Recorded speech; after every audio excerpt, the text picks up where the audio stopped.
షర్మిలకు కాంగ్రెస్ పగ్గాలు అప్పగించడంతో పాటు రాబోయే ఎన్నికల్లో రాష్ట్రంలోని 175 నియోజకవర్గాల్లో అభ్యర్థులను నిలబెడతామంటూ ప్రకటన చేయడం రాజకీయ వర్గాలను షాక్కు గురిచేస్తోంది.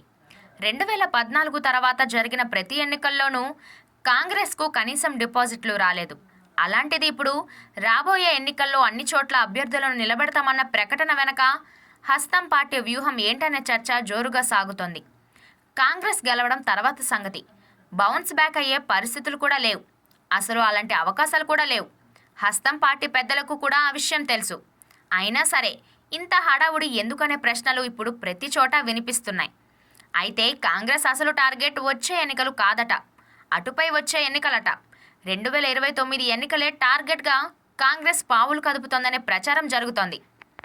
ప్రస్తుతం వైసీపీ టీడీపీలోని అసంతృప్త నాయకులను తమ పార్టీలో చేర్చుకొని క్షేత్రస్థాయిలో బలోపేతం అవ్వాలని కాంగ్రెస్ డిసైడ్ అయినట్లు తెలుస్తోంది.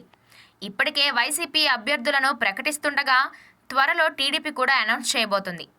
రెండు పార్టీలు అభ్యర్థులను ప్రకటిస్తే ఆ పార్టీలో టికెట్లు దక్కని వారు ప్రత్యామ్నాయంగా తమ పార్టీలో చేరి పోటీ చేస్తారని, అలా అయినా తమ బలం పెరుగుతుందని కాంగ్రెస్ అంచనా వేస్తోంది. వైసీపీ టీడీపీ నుంచి వలసల మీదే కాంగ్రెస్ ఆశలు పెట్టుకుంది. ఇప్పటికిప్పుడు అద్భుతం జరుగుతుందని కాంగ్రెస్ కూడా హోప్స్ పెట్టుకోవడం లేదని, వాళ్ళ టార్గెట్ అంతా 2029 కోసమే అని, వైఎస్ వారసురాలు షర్మిలను పార్టీలోకి తీసుకున్నది కూడా అందుకే అని చర్చ జరుగుతోంది.